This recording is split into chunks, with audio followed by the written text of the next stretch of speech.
तो कहानी की शुरुआत फर्नांडो नाम के आदमी को दिखाने से होती है, जो अपनी लाइफ से थोड़ा परेशान था क्योंकि उसका किसी भी काम में मन नहीं लग रहा होता। इसलिए वो पेंटिंग्स वगैरह बना लेता है, लेकिन इसमें उसे वो पैशन नजर नहीं आ रहा था जिसकी तलाश में वो था। तब वो परेशान होकर अपनी प्रॉब्लम्स के सोल्यूशन के लिए साइकियाट्रिस्ट के पास जाता है, जो उसकी प्रॉब्लम्स को सुनकर सुझाव देता है कि अगर तुम कोई फिजिकल एक्टिविटी करो तो शायद तुम्हारा मन लगने लगे। इस बात को सुनकर वो मार्शल आर्ट सीखने लगता है, लेकिन वहाँ भी उसे सेटिस्फेक्शन नहीं मिल पाती। इसलिए जब वो शाम होने पर घर की तरफ जा रहा होता है कि तभी अचानक से बारिश होने के कारण उसकी सिगरेट बुझ जाती है, जिस वजह से वो उसे बहते हुए पानी में फेंक देता है, जो कि उस सिगरेट को बहाकर सामने के एक बैंक के सीवेज में ले जा रहा था। जिसे देखकर फर्नांडो खुश हो जाता है क्योंकि यहाँ उसे अपना मकसद मिल चुका था। उसे अब समझ आ चुका था कि किस काम को करने से उसे खुशी मिलेगी। दरअसल वो इस सीवेज के रास्ते बैंक में रॉबरी करके आसानी से निकल सकता था, जिसके लिए अब उसे जरूरत थी तो एक अच्छी टीम की। इसलिए वो अपने दोस्त सेबेस्टियन के पास जाता है, जिससे वो अपने रॉबरी करने के प्लान के बारे में सब कुछ बता देता है। जिस बात पर सेबेस्टियन उसे राय देता है कि वो सबसे पहले इसके लिए एक इन्वेस्टर को ढूंढे, ताकि वो इस काम में लगने वाली चीजों जैसे कि गाड़ी वगैरह का इंतजाम कर सके। जो बात फर्नांडो को भी सही लगती है, इसलिए वो एक ऐसे आदमी से मिलने के लिए जाता है जो उसके हिसाब से उसके इस काम में इन्वेस्टर का रोल निभा सकता था। लेकिन वो आदमी फर्नांडो को साफ मना कर देता है क्योंकि उसके पास इतने पैसे नहीं थे कि वो उसे फंडिंग दे पाए, जिसके कारण वो फर्नांडो को दूसरे आदमी का पता देता है जो कि उसके हिसाब से फर्नांडो की मदद कर सकता है। इसके बाद हमें मारियो नाम के आदमी को दिखाया जाता है, जो कि अक्सर अपनी बेटी के सैलून में सिर्फ इसलिए जाया करता था ताकि वो लड़कियों को ताड़ सके। जो देख उसकी बेटी लूसी उस पर काफी ज्यादा गुस्सा होती है क्योंकि वो ये सब करने के साथ चोरी का भी काम करता है। लेकिन मारियो उसकी बातों पर ज्यादा ध्यान न देते हुए उसे पैसे देकर चला जाता है। जिसके बाद रात के समय हम उसे घर में विंडो के जरिए घुसते हुए देखते हैं, जहाँ पहुंचकर वो बहुत ही आसानी से एक सेफ को खोलकर उसके अंदर रखे सारे पैसे चुरा लेता है। फिर वो चुपचाप बाहर आता है, जहाँ एक कार उसके पीछे लगी हुई थी। जो बात मारियो को पता लग चुकी थी, उसे लगता है कि शायद पुलिस का कोई आदमी उसका पीछा कर रहा है, लेकिन कार में असल में फर्नांडो होता है, जिस पर मारियो हमला कर देता है। लेकिन जब वो देखता है कि फर्नांडो के पास कोई गन नहीं है, तो वो उसे छोड़कर वहाँ से सीधा अपने घर चला आता है, जहाँ उसे अपने एक दोस्त का वॉइसमेल मिलता है, जिसमें वो मारियो को बता रहा होता है कि फर्नांडो नाम का एक आदमी उससे मुलाकात करना चाहता है क्योंकि उसके पास एक बहुत ही जबरदस्त प्लान है, इसलिए वो कल उससे जाकर मिल ले। जो बात सुनकर मारियो अगले दिन एक आइसक्रीम पार्लर में फर्नांडो से मिलने के लिए पहुंच जाता है, जहां दोनों ही एक दूसरे को पहचान जाते हैं। फिर फर्नांडो मारियो को लेकर उस बैंक को दिखाने के लिए लेकर जाता है, जहां वो उसे अपने इस रॉबरी के प्लान के बारे में सब कुछ बहुत अच्छे से समझाता है। फिर वो पास ही की एक सीवेज लाइन का ढक्कन हटाकर उसमें मेजरिंग टेप डाल देता है ताकि वो रोड से इस सीवेज की दूरी नाप पाए। इसलिए अब दोनों पास ही के एक दूसरे मेन होल को खोलकर उसमें उतर जाते हैं, जिससे उन्हें पता चलता है कि ये दूरी असल में 18 मीटर की है। जो सब देखकर अब मारियो को भी यकीन हो चुका था कि फर्नांडो के प्लान में दम तो है, इसलिए वो इस रॉबरी में उसका साथ देने के लिए तैयार हो जाता है। जिसके बाद वो सीधा अपनी बेटी लूसी के पास पहुंचता है, जो कि अब भी उससे काफी नाराज थी क्योंकि वो काफी देर से घर पहुंचा था और उससे ये भी शक था कि उसके पिता ने कहीं फिर से तो कुछ उल्टा काम शुरू नहीं कर दिया है, जिस बात पर मारियो काफी बहाने बनाता है। फिलहाल इसके बाद दूसरे दिन मारियो उसे फर्नांडो के बारे में बताने वाले यानी कि देबुजा के साथ उससे मिलने के लिए जाता है, जहाँ पर फर्नांडो इन्हें और भी चीजें बताने लगता है। तो मारियो देबुजा से बोलता है कि उसे ये प्लान तो बहुत पसंद आया, पर उसे फर्नांडो की काबिलियत पर शक है। जिस पर देबुजा बोलता है कि वो चिंता ना करे क्योंकि अगर इस रॉबरी के दौरान कुछ भी गड़बड़ हुई तो वो उसे ही फंसाकर निकल लेंगे। इसलिए अब मारियो शांति के साथ फर्नांडो की सारी बातें सुनने लग जाता है, जिसमें हम जान पाते हैं कि फर्नांडो को बैंक में लगे सेंसर्स की चिंता थी, जिसका इलाज मारियो के पास होता है। जिसके लिए अगले ही दिन मारियो अपने एक दोस्त सेबेस्टियन के साथ बैंक में जाता है और वहाँ मौजूद हर एक चीज की एक कैमरे के जरिए फोटोज लेने लगता है। जो बात वहाँ के सीसीटीवी कैमरा के जरिए जब सिक्योरिटी तक पहुँचती है तो वो लोग मारियो को पकड़कर उसकी तलाशी लेने लगते हैं। साथ ही वो लोग उसके कैमरे को खोलकर देखने लगते हैं, लेकिन वो पूरी तरह से खाली होता है। इसलिए मजबूरी में उन्हें मारियो को छोड़ना पड़ता है क्योंकि उसने तलाशी से पहले बहुत ही सफाई के साथ कैमरे में लगी मेमोरी चिप को निकाल लिया था। जिसके बाद ये सभी लोग मिलकर बैंक के ब्लूप्रिंट को देख रहे होते हैं, जहाँ फर्नांडो सभी से कहता है कि उन्हें अब किसी तरह से बस ये पता लगाना होगा कि बैंक के बैक डोर से सीवेज के मेन होल तक की दूरी कितनी है। जो काम देबुजा बहुत ही आसानी से कर देता है। वो बताता है कि ये दूरी असल में 60 मीटर और 20 सेंटीमीटर है, इसलिए अब उन्हें उतनी ही दूरी तक मेन होल से एक टनल को खोदने का काम करना था ताकि ये लोग उस रास्ते के जरिए रॉबरी करने के साथ आसानी से बाहर भी निकल सकें। इसलिए अब सभी काम पर लग जाते हैं। जिस दौरान इनके सामने एक और मुसीबत आती है जब फर्नांडो बैंक के सेफ्टी बॉक्स को खोलने की बात करता है, क्योंकि उन्हें कुल मिलाकर करीब 400 से ज्यादा सेफ्टी बॉक्सेस खोलने होंगे। इसलिए फर्नांडो के कहने पर मारियो इसी बैंक की दूसरी ब्रांच में जाकर एक सेफ्टी बॉक्स रेंट पर लेता है, जिससे उसे इस बात का आइडिया हो जाता है कि वो कैसे कैसे खुलेगा और साथ ही ये दिखता कैसा है। जिसके बाद ये सुरंग में वापस आ जाते हैं जो कि सेबेस्टियन ने आधी खोद दी थी, पर आगे का काम करने के लिए उसे कुछ इक्विपमेंट्स की जरूरत थी, जिसके लिए फर्नांडो मारियो से और इन्वेस्टमेंट करने की उम्मीद करता है, लेकिन वो इसके लिए साफ इनकार कर देता है क्योंकि वो ऑलरेडी काफी पैसा दे चुका था। फिलहाल फर्नांडो बैंक से चोरी करने के बाद भागने के लिए एक अजीब सी वैन लेकर आता है जो कि देखने से ही अजीब लग रही थी, इसलिए उनके ऊपर पुलिस को शक हो जाता है, जिस कारण वो इनके पेपर्स वगैरह चेक करने लगते हैं। यहाँ इस टीम का नया मेंबर एल्बर्ट काम आता है। वो अपनी वाइफ की मदद से पुलिस का शक दूर कर देता है, लेकिन उसने इन सब में अपनी वाइफ को भी शामिल कर लिया था, इसलिए मारियो को कुछ ठीक नहीं लग रहा होता। हालांकि एल्बर्ट उसे भरोसा दिलाता है कि वो बिल्कुल भी चिंता ना करे, उसकी वाइफ की वजह से इन्हें कोई भी परेशानी नहीं होगी। लेकिन अभी इनकी मुश्किलें और भी बढ़ने वाली थी, क्योंकि एक दिन जब ये ड्रिलिंग कर रहे थे तो उसकी वजह से लैंडस्लाइड होने के कारण इनके बचे हुए इक्विपमेंट्स भी टूट जाते हैं, जिसे फिर से लेने के लिए अब इन लोगों को दोबारा से मारियो की मदद मांगनी पड़ती है, जो कि इस घटना से अब पूरी तरह बदल चुका था। उसे लग रहा था कि वो लोग इस रॉबरी में कामयाब नहीं होंगे, इसलिए वो और पैसे देने से इनकार करने के साथ इस टीम को भी छोड़ देता है। जिस बीच फर्नांडो को एक दिन इस बारे में सोचने के दौरान एक आइडिया आता है, जिसके बारे में बात करने के लिए वो मारियो के पास पहुंच जाता है। वो उससे शेयर करता है कि बैंक का सिक्योरिटी सिस्टम काफी ज्यादा स्ट्रॉन्ग है, इसलिए अगर वो मेन गेट से एंट्री करें और रॉबरी के बाद अंडरग्राउंड टनल के जरिए बाहर निकलें तो पुलिस को इन पर बिल्कुल भी शक नहीं होगा, क्योंकि ये लोग बैंक के वर्किंग आवर के दौरान उसमें दाखिल होंगे। दरअसल वही एक ऐसा टाइम होता है जब ज्यादातर लॉकर्स खुले होते हैं। जो बात सुनकर मारियो फिर से खुश हो जाता है, क्योंकि उसे इस प्लान में दम लग रहा था, इसलिए वो फिर से टीम को ज्वाइन कर लेता है। जिसके बाद सभी रॉबरी की तैयारी में लग जाते हैं और फिर वो दिन आ जाता है जब उन्हें इस काम को अंजाम देना था। इसलिए ये लोग नकाब पहनकर मेन गेट से बैंक के अंदर घुसते हैं और बंदूक की नोक पर सभी कस्टमर्स को कंट्रोल करने के साथ उन्हें हॉस्टेजेस बना लेते हैं। इसके बाद वो कैशियर से पैसे बैग में डलवाने लगते हैं, जो देखकर बैंक का सिक्योरिटी ऑफिसर तुरंत पुलिस को इन्फॉर्म कर देता है और अगले ही पल पुलिस वहां आ भी जाती है। जिसके आते ही फर्नांडो एक हॉस्टेज को बाहर लाकर पुलिस को ऐसा दिखाता है कि वो लोग मेन गेट से ही बाहर निकलने वाले हैं। फिर ये लोग बैंक के सिक्योरिटी ऑफिसर को भी पुलिस के सामने बाहर निकाल देते हैं, जो देख पुलिस को ये समझ नहीं आ रहा होता कि आखिर ये सब करना क्या चाहते हैं। इधर बैंक के अंदर रॉबरी का फेज 2 चालू हो चुका था, जिसमें ये लोग सेबेस्टियन की मदद से एक मशीन के जरिए सभी लॉकर्स को जल्दी जल्दी तोड़कर पैसे निकालने लग जाते हैं। वहीं बाहर खड़ी पुलिस किसी भी तरह की जल्दबाजी करके कोई गड़बड़ नहीं करना चाहती थी, इसलिए कैप्टन फोन के जरिए रॉबर्स से बात करने की कोशिश करता है, जिस फोन को मारियो उठाता है और यहाँ वो पुलिस को उलझाने के लिए उनके साथ गप्पे लड़ाने लगता है। दूसरी तरफ ये लोग बैंक के सभी सिक्योरिटी कैमरास को तोड़ देते हैं, जिस दौरान पुलिस कैप्टन मारियो से बोलता है कि वो लोग अगर अभी सरेंडर कर देंगे तो उनकी सजा माफ हो सकती है, क्योंकि वो कुछ भी करके यहाँ से बाहर तो नहीं निकल पाएंगे। जिस दौरान मारियो को पता लगता है कि उनके हॉस्टेजेस में से एक ओल्ड लेडी का आज बर्थडे है, जिस वजह से मारियो उसे भी आजाद कर देता है। फिर वो कैप्टन से बोलता है कि उसने एक हॉस्टेज को आजाद कर दिया है, इसलिए अगर बाकी लोगों की जान को सेफ देखना चाहते हैं तो वो उनके लिए डिस्ट्रिक्ट अटॉर्नी को यहाँ बुलवा कर लाएं और साथ ही उनके सुरक्षित बाहर निकलने का भी बंदोबस्त करें। इसी दौरान जिस मशीन से लॉकर्स को तोड़ा जा रहा था वो ज्यादा गर्म हो जाने के कारण बंद हो जाती है, इसलिए ये लोग उसके ठंडे होने का इंतजार करने लगते हैं। हालांकि अब तक आधे लॉकर्स के पैसे फर्नांडो ने टनल में सेबेस्टियन के पास भेज दिए होते हैं। इसी बीच कैप्टन मारियो को फिर से समझाने की कोशिश करता है, पर मारियो उल्टा उन सभी का टाइम बर्बाद कर रहा होता है। इधर मशीन ठंडी होते ही ये लोग जल्दी से बाकी का काम खत्म करके टनल में जाने लगते हैं। जिन सब के बीच बाहर कैप्टन को भी अब तक अंदाजा हो चुका था कि मारियो सिर्फ उनसे टाइम पास कर रहा था, बाकी के लोग अंदर कुछ और ही खिचड़ी पका रहे हैं, इसलिए वो जल्दी से स्पेशल फोर्सेस को बुला लेता है। वहीं बैंक में फर्नांडो अपनी निशानी के तौर पर अपनी गन को वहीं छोड़कर चला जाता है, जिनके जाते ही सभी हॉस्टेजेस अपने फोन से पुलिस को अंदर की सारी सिचुएशन के बारे में बताते हैं, जो सुनकर स्पेशल फोर्सेस की मदद से पुलिस बैंक के अंदर घुस आती है, जहां ये लोग एक टनल को देखते हैं जिसके मुहाने पर एक ग्रेनेड लटका हुआ था,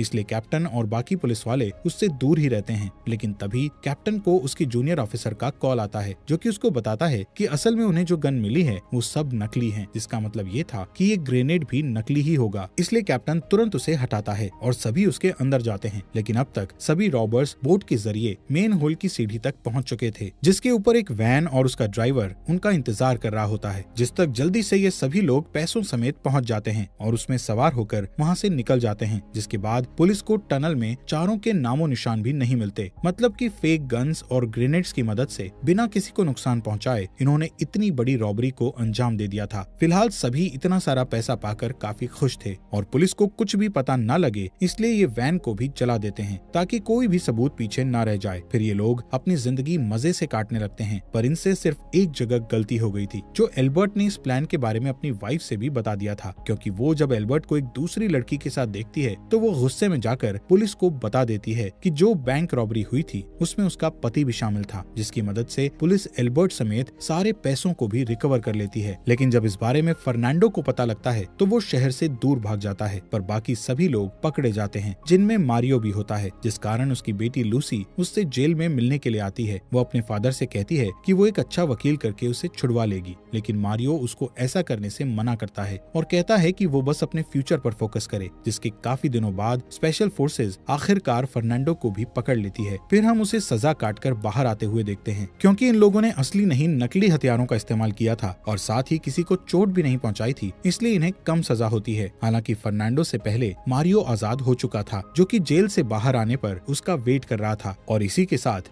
इस मूवी के एंड में हमें बताया जाता है कि ये रॉबरी की कहानी असल में सच्ची घटना